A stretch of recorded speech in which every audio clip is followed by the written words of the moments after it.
मेरी बाजी को लोग तवाइफ समझते थे। खानदान के लोग कहते थे कि मेरी बाजी बदकिरदार है, जबकि मुझे अपनी बहन बेकसूर लगती थी। जब मैं जवान हुई तो मुझे अपनी बहन के घर जाने नहीं दिया जाता था। हम दो बहनें थीं। मेरी बड़ी बहन मुझसे 13 साल बड़ी थी। मैं बाजी की बहुत सालों बाद पैदा हुई थी। मैं बहुत छोटी थी। मेरी बड़ी बहन की शादी हुई, लेकिन शादी के बाद मेरे माँ बाप बाजी से इतनी नफरत करते थे कि बाजी से मिलने न देते थे। एक रात मैं चुपके से उनके घर चली गई। बाजी ने मुझे खीर बनाकर खिलाई तो मैं बेहोश हो गई। और आधी रात को कुछ मर्द, मेरी बाजी का नाम कोसर था, वो हर वक्त हिजाब करके रहती थी। अगर बाजी खानदान की किसी महफिल में चली जाती तो सारे खानदान वाले मुंह छुपा छुपा कर एक दूसरे से बातें करने लगते थे। हर महफिल में उनके खिलाफ बातें होती थी। कोई भी दिल से उनकी इज्जत नहीं करता था। अगर किसी की फोतगी हो जाती तो वो सबसे पहले वहां पर मौजूद होती थी। इसलिए मुझे मेरी बाजी बहुत अच्छी लगती थी। वो हमेशा मुझे अच्छी अच्छी बातें सुनाया करती थी। उनकी एक बेटी भी थी जो बहुत ही ज्यादा खूबसूरत थी। उसके साथ मेरी काफी दोस्ती भी थी। इसलिए मुझे तो उनके घर जाना बहुत अच्छा लगता था, मगर मेरी अम्मी मुझे जाने से रोकती थी। जब मैंने एफए किया तो मेरी माँ पूरे खानदान में मिठाई बांटने के लिए डिब्बे तैयार करवा रही थी और मेरे बाबा उन पर नाम लिख रहे थे, लेकिन वो लोग मेरी बाजी का नाम लिखना भूल गए थे। मैंने कहा कि बाजी के घर मिठाई नहीं भेजेंगे, वो तो इसी मोहल्ले में रहती है। उनके घर तो हमें खुद मिठाई लेकर जाना चाहिए। अम्मा ने कहा उसका तो मैं भूल ही गई थी, चलो लिख देती हूँ। अब जब सबको ही मिठाई बेच रही हूँ तो फिर उसको भी बेच देंगे। मेरी माँ के लहजे में बड़ी ही बेजारी थी और मेरे बाबा भी कुछ खास कुछ नजर नहीं आ रहे थे। मुझे समझ नहीं आती थी कि ये लोग उनके साथ इस तरह का रवैया क्यों रखते हैं। मैंने एक डिब्बा उठाया और मैंने कहा कि मैं खुद ही बाजी को दे आती हूँ।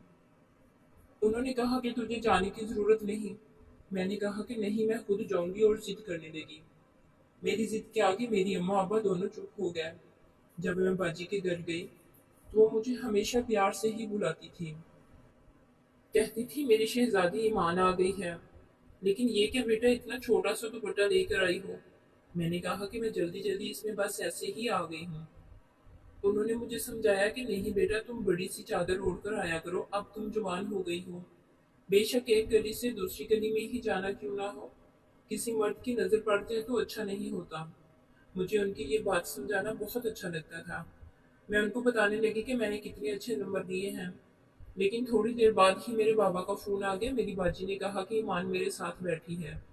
बाबा की आवाज फोन से बाहर आ रही थी। वो बस एक ही बात कर रहे थे, उसको वापस भेज दो, हमें कोई काम है। मैंने कहा कि मैंने अभी नहीं जाना, मैंने उनको इशारे से कहा था। बाजी ने बाबा को कहा कि बेचारी को चाय तो पीने दो, लेकिन मेरे बाबा बार बार कह रहे थे चाय बाद में पी लेगी, इसको जल्दी भेज दो। मैं तो हैरान थी कि मेरे बाबा मुझे उस घर में 5 मिनट भी नहीं छोड़ते थे। खैर मेरी बाजी ने चाय बनवा ली और मुझे पास होने की खुशी में 5,000 रुपए दे दिए। जब मैं वापस आई तो मेरी मामा और बाबा ने मुझे डांटना शुरू कर दिया। मैंने पैसों का बताया तो मेरी अम्मी ने मेरे हाथ से वो 5,000 छीन लिए और कहा कि कोई जरूरत नहीं है इन पैसों से घर में कोई चीज लाने की।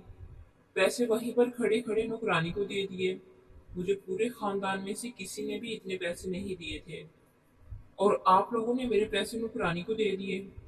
मेरे बाबा ने मेरी हथेली पर 2,000 रख दिए और कहा कि इनसे शॉपिंग कर देना। अब कहाँ 5,000 और कहाँ 2,000। मैं तो बहुत ज्यादा उदास हो गई थी। मुझे इनको बताना ही नहीं चाहिए था, मगर मैंने इसलिए बताया कि उनके दिल में बाजी के लिए थोड़ी सी इज्जत बन जाएगी। लेकिन ऐसा नहीं हुआ। मेरी माँ भी वहां से चली गई और बाबा काम पर चले गए। मेरे बाबा ने कहा कि इसको बार बार कौसर के घर जाने नहीं दिया करो। मैंने अपनी अम्मी से पूछा ये क्या बात हुई, आप ऐसा क्यों करते हैं। मेरी माँ ने कहा कि तुम खुद नहीं सोच सकती कि वो इतने सारे पैसे कहाँ से लाती है। मैंने कहा कि इसमें सोचने की क्या बात है। वो सरकारी स्कूल में टीचर की इनकी पेंशन आती है और उनकी मार्केट में अपनी दुकानें हैं जिनका किराया अच्छा खासा बनता है। वो भी तो बाजी के पास ही आता है। अगर उन्होंने 5,000 रुपए दे दिए तो आप इसका क्या मतलब निकाल रही हैं। मेरी अम्मी का कहना था ज्यादा सवाल जवाब करने की जरूरत नहीं है और आइंदा इस तरह की कोई हरकत न करना।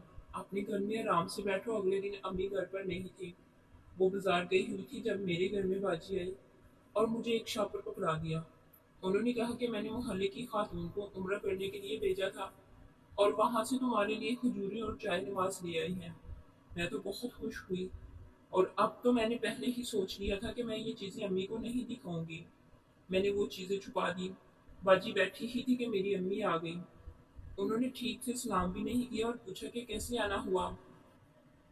मैंने उनको इशारा किया कि आप नहीं बताएंगे। मेरी बाजी ने कहा बस ऐसे ही मिलने चली आई थी। रात होते ही अम्मी ने फिर से अदालत लगा दी। मुझसे पूछा कि वो क्यों आई थी और मेरे बाबा ने भी मुझे डांटना शुरू कर दिया। बिला आखिर मैंने उनको वो चीज़ें दिखा दी जो बाजी मुझे देकर गई थी और कहा कि मुझे लगा आप लोग ये भी किसी को दे देंगे। मेरी अम्मी ने कहा कि देखा अब ये उसकी वजह से हमसे झूठ बोलने लगी है। कल को धोखा देगी और परसों को घर से। अचानक मेरी अम्मी की जुबान रुक गई थी। वो यही कहना चाहती थी कि मैं घर से भाग जाऊंगी। ऐसी भी क्या बात हो गई। खैर मेरे बाबा ने मुझे कहा कि ये तुम रख लो, लेकिन अगर आइंदा इस तरह तुमने झूठ बोला हमसे बुरा कोई नहीं होगा। बाजी की बेटी की मंगनी तय हो गई थी और मंगनी वाले दिन हम लोग वहां पर गए थे। मैंने तो अपनी कजिन से कहा कि मैं रात को यहीं पर रुकना चाहती हूँ। उसने कहा कि हाँ ठीक है। उसकी कुछ और रिश्तेदार भी आई हुई थी जो उसके बाबा के घर से थी। उन्होंने कहा कि हम लोग सारे मिलकर खूब हंसी मजाक करेंगे। मैंने अपनी अम्मी से कहा कि मैं आज रात को यहाँ पर रह जाऊं, तो उन्होंने फौरन इनकार कर दिया। बाबा ने भी कहा कि कोई ज़रूरत नहीं। मैंने कहा कि 2-3 घंटे बाद आ जाऊंगी, लेकिन मेरे बाबा ने मेरी बात नहीं मानी। उन्होंने कहा कि कोई ज़रूरत नहीं है, जितना तुम्हें कहा है उतना ही किया करो। मैं तो उनकी नफरत से तंग आ गई थी। 2-4 दिन इसी तरह गुजर गया तो बाजी एक दिन फिर से हमारे घर आई। वो मेरे लिए एक सूट लेकर आई थी। मेरी अम्मी ने कहा ये किस खुशी में दे रही हो। तो बाजी कहने लगी मैं बाजार गई थी, अपनी बेटी के लिए भी सूट लिया तो ईमान के लिए भी ले लिया। मेरी अम्मी ने कहा कि मेरी बेटी पर ज्यादा खर्चा करने की जरूरत नहीं है। मेरी बाजी का कहना था कि बेटियों के लिए तो इंसान को अपने आप बेच कर भी कुछ लेना पड़े तो इंसान जरूर ले लेता है। मेरी माँ ने उस बात पर कहा हाँ खुद को बेचकर तो लोग वाकई बहुत खुशी ले लेते हैं। इस बात पर बाजी के चेहरे की मुस्कुराहट उड़ गई थी, क्योंकि अम्मी ने नहायत ही तंजिया बात की थी। मुझे समझ नहीं आई कि अम्मी ने मेरी बाजी को इतना बड़ा ताना क्यों दिया था। उस बात पर बाजी ने कोई जवाब न दिया और कहा ईमान अब मैं चलती हूँ, तुम ये जरूर सुनवा लेना। कुछ दिन के बाद मैंने अपनी बेटी के ससुराल वालों की दावत रखी है। उस दिन मैं तुम लोगों को भी दावत पर बुलाऊंगी। तुम भी आ जाना। ईमान तुम यही सूट पहनकर बहुत अच्छे से तैयार होकर आना। मेरी माँ ने कहा ये क्यों अच्छे से तैयार होकर आएगी, तुम अपनी बेटी को अच्छे से तैयार करना। मेरी माँ को मेरी बाजी की बात से मसला होता था। मेरी बाजी की आंखों में मिलाकर आंसू आ ही गया और मैं खुद भी हैरान रह गई कि वो आंसू छुपाते हुए वहां से चली गई। जब कोई रोता है तो सामने वाले को पता चल जाता है। कुछ लोग जानबूझकर नजरअंदाज करते तो ये अलग बात है, लेकिन मुझे फौरन पता चल गया था कि वो इस घर से रोकर ही निकली थी। और अजीब बात यह थी कि जितनी नफरत खानदान वालों को मेरी बाजी से थी वो तो थी, लेकिन मैं इस बात से हैरान थी कि मेरे मामा पापा को मेरी बाजी से नफरत थी कि वो उनकी बड़ी बेटी थी। रात को फिर अम्मी और बाबा आपस में कोई बात कर रहे थे। थोड़ी देर के बाद बाबा ने बाजी को कॉल मिला दी। मेरे बाबा उनको कह रहे थे कि देखो कौसर तुम अपनी हरकतों से बाज आ जाओ। मेरी बेटी के साथ ये सब कुछ ना करो, वो बहुत मासूम है, तुम्हारी असलियत नहीं जानती और तुमसे मोहब्बत करती है। कल को उसका दिल टूट गया तो क्या सोचेगी। बाबा क्यों इस तरह की बातें कर रहे थे। मेरी बाजी आखिर मेरे साथ क्या कर रही थी। मेरे बाबा ने मजीद कहा कि आइंदा तुम खुद ही उससे दूर रहना। अभी उसको सारी कहानी का पता नहीं है, लेकिन तुम्हें तो पता है वो हमें तंग करती है। मुझे उसका तुम्हारे घर आना, तुम्हारे साथ रहना बिल्कुल भी पसंद नहीं है। आज मैं तुम्हें प्यार से समझा रहा हूँ, नहीं तो इसके बाद मुझे कोई और तरीका अपनाना होगा। मुझे बिल्कुल भी समझ नहीं आता था कि ये क्या हो रहा है। मुझे शायद किसी और से पूछना चाहिए था, लेकिन ये बात कौन बता सकता था। मेरी एक कज़न थी जो बाजी के साथ ही कॉलेज में पढ़ा करती थी। मेरी कज़न और बाजी के आपस में बहुत दोस्ती थी, लेकिन मेरी ये कज़न भी अब मेरी बाजी से ज़्यादा मेल मिलाप नहीं रखती थी। लेकिन उनकी पहले आपस में बहुत अच्छी दोस्ती थी। अब मेरी कज़न ही मुझे बता सकती थी कि मेरी बाजी को सारे खानदान में इतना बुरा क्यों समझा जाता था। एक दिन मैं उसके घर चली गई और उनसे सारी बात पूछने लगी। तो बाजी के बारे में मुझे ऐसी बात बताई कि मेरे जिस्म से जान निकल गई। मैं बिना कुछ कहे वहां से वापस आ गई। कुछ दिन ऐसे ही गुजर गया और फिर मेरे दिमाग में ख्याल आया, मैं अगले ही दिन बाजी के घर चली गई। जबकि मेरे बाबा ने मुझे मना किया था। जिस दिन से मेरे बाबा ने उनको फ़ोन पर मना किया था, वो मुझसे कोई भी बात नहीं कर रही थी। मेरे साथ उन्होंने सारे राब्ते ख़त्म कर दिए थे। बाजी के घर में राहत हुई, शाम का वक़्त था। मेरे बाबा मुझे शाम को जाने से मना करते थे, लेकिन मैंने बाबा के साथ ज़िद लगाई थी। मैंने बाजी को कहा, क्या मेरे आने से खुश नहीं है? उन्होंने कहा कि बाबा ने मना किया था। मैंने कहा, मुझे पता है, इसलिए तो मैं आपसे मिलने आई हूँ। उन्होंने कहा कि बेटियां बाप के साथ जिद नहीं लगाती। मैंने कहा कि नहीं, इस मौजू पर तो मैं ज़रूर जिद लगाऊंगी और यहाँ से नहीं जाऊंगी। मैं भी उनके घर में सुकून से बैठ गई। मेरी बाजी भी हैरान हो रही थी। मेरी बाजी ने बहुत अच्छी खीर बनाई थी। उन्होंने कहा कि खीर खा लो फिर चले जाना। मैंने कहा कि खीर खाऊंगी लेकिन जाऊंगी नहीं। उन्होंने कहा, अच्छा बाबा, तुमसे जिद कौन लगाए, मैं तुम्हारे लिए खीर लेकर आती हूँ। मेरे लिए खीर लेकर आई और जब मैंने खीर खाई तो ना जाने क्यों मुझे अजीब सी नींद आ रही थी। मुझे ऐसा लगा था कि मुझे चक्कर से आ रहे हैं और मैं बेहोश हो जाऊंगी। जब अगले ही पल वहां पर कुछ ऐसा हुआ कि मेरे होश उड़ गए। उसके बाद क्या हुआ मुझे ठीक से याद तो नहीं, लेकिन रात हुई तो घर में शोर मचा हुआ था। मेरे बाबा, मेरी चाची, मेरे अंकल और खानदान के कुछ बड़े वहां पर मौजूद थे। उन्होंने शोर डाला हुआ था। कोई मेरी बाजी की बात का यकीन नहीं कर रहा था। बाहर पुलिस भी आई हुई थी जिसको मेरे बाबा बयान दे रहे थे। मुझे समझ नहीं आई कि क्या हुआ। मैं काफी हैरान थी। मैं तो खीर खा के सुकून से सो गई थी।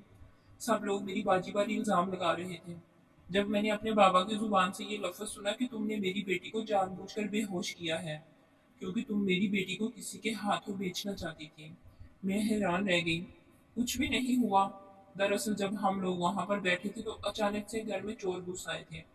वो लोग डाकू थे और घर से सोना और कीमती सामान चोरी करना चाहते थे। बाजी ने मुझे और अपनी बेटी को बचाने के लिए कमरे में बंद कर दिया और उन लोगों को अपना सारा सोना और कीमती चीजें देकर इस घर से भेज दिया। इसलिए पुलिस भी आई थी। वो लोग भी पकड़े गए तो वो भी यही कहानी सुना रहे थे और बाजी भी यही सब कुछ कह रही थी। लेकिन फिर भी कोई उनकी बात को नहीं मान रहा था क्योंकि मेरी बाजी की कहानी कुछ इस तरह की थी। जब वो बहुत ज्यादा कम उम्र थी तो मेरी दादी ने उनकी शादी करवा दी। लेकिन जिस आदमी से उनकी शादी हुई वो बिल्कुल भी अच्छा इंसान नहीं था। उसका ताल्लुक ऐसे लोगों से था जो बुरे काम किया करते थे।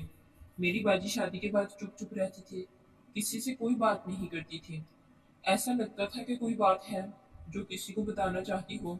वो बहुत ज्यादा बीमार रहा करती थी और उन्होंने दो दफा अपना हमल भी जाया करवाया था। सब लोगों का कहना था कि ये माँ नहीं बन सकती इसलिए इसने ये सब कुछ किया है। लेकिन बाजी बार बार सबको यही कहती कि मैं अपनी औलाद को अपनी खुशी से जाया नहीं करवा रही, बल्कि मेरे साथ कोई मसला है वो किसी को बता भी नहीं सकती थी। उसका शोहर एक एक्सीडेंट में इस दुनिया से चला गया। तब बाजी ने सबको हकीकत बताई कि उनका शोहर उससे गलत काम करवाता था। उनके घर में मुख्तलिफ किस्म के लोग आया करते थे, लेकिन दरअसल बात यह थी कि उनसे ये काम उनका अपना शोहर ही करवाता था। वो एक बहुत बड़ा बिजनेसमैन था। वो अपने बिजनेस पार्टनर को खुश रखने के लिए इस तरह के काम करवाया करता था और बाजी को इस्तेमाल करता था क्योंकि वो बहुत कम उम्र थी और उनको किसी बात का पता नहीं था। लेकिन जब खानदान में एक बार बात निकल जाती है तो फिर वो आग की तरह फैल जाती है।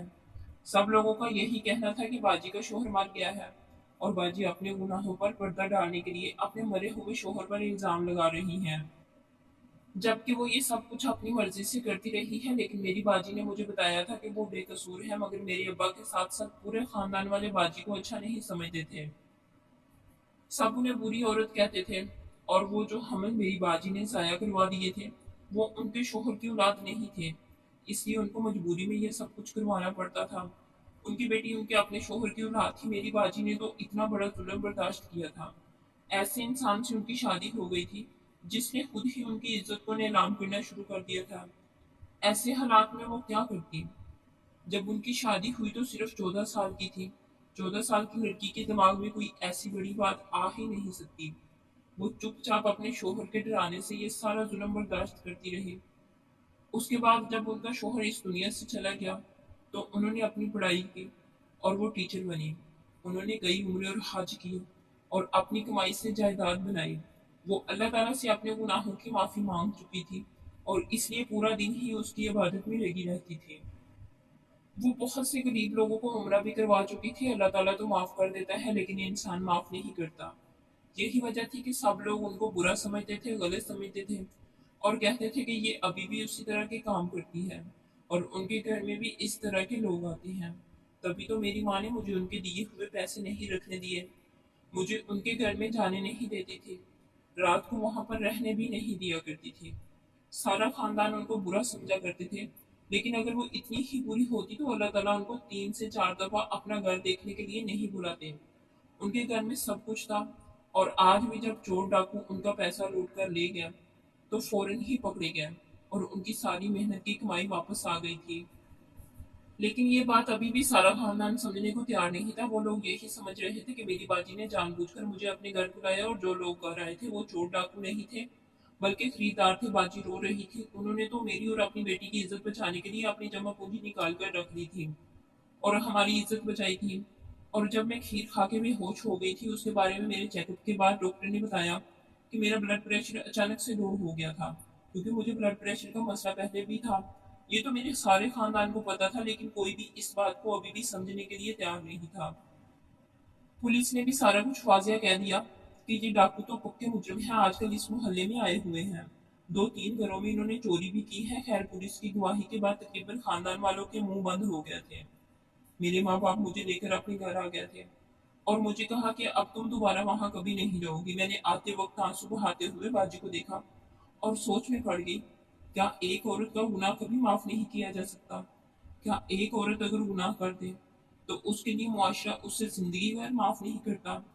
और यहाँ पर तो बाजी ने गुनाह भी नहीं किया, उन्होंने तो सिर्फ जुल्म बर्दाश्त किया था, लेकिन यही उनके लिए गुनाह बन गया। वो इतनी खुददार थी कि जब उनका शोहर इस दुनिया से गया तो बाजी ने उनकी जायदाद में से एक पैसा भी नहीं लिया था। खानदान वाले चाहे जो भी कहें, मुझे यकीन है मेरी बाजी एक अच्छी इंसान है, तभी तो उनके साथ कभी भी कुछ बुरा नहीं होता। उनकी बेटी की शादी बहुत अच्छे खानदान में हुई। इतने अच्छे खानदान में तो पूरे खानदान वालों में से किसी भी लड़की की शादी नहीं हुई थी। कभी कभी बुरा इंसान नहीं होता, बल्कि उसके हालात बुरे होते हैं। कुछ दिन इसी तरह गुजर गया। एक दिन मेरे बाबा अचानक से बहुत बीमार हो गए। बाबा की सारी जमा पूंजी उन पर लग गई, मगर उन्हें आराम ना आया। खानदान वालों ने भी हमें अकेला छोड़ दिया। उस वक्त मेरी बाजी ने हमारा साथ दिया। बाजी ने अबू का एक बड़े और महंगे अस्पताल से इलाज करवाया।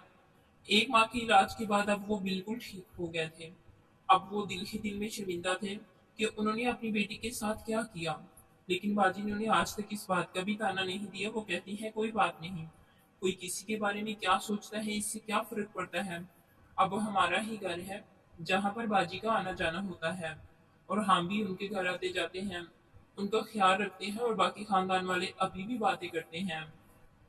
मैं उनके लिए हमेशा दुआ करती हूँ कि उनकी ज़िंदगी में मज़ीद कुछ बुरा ना हो, और सब लोगों के दिल मेरी बाजी के लिए साफ हो जाएं। मज़ीद अच्छी वीडियोज़ के लिए मेरे चैनल को लाइक, सब्सक्राइब और शेयर करें। मिलते हैं नेक्स्ट वीडियो में। तब तक के लिए अल्लाह हाफिज़। अपना बहुत सारा ख्याल रखिएगा।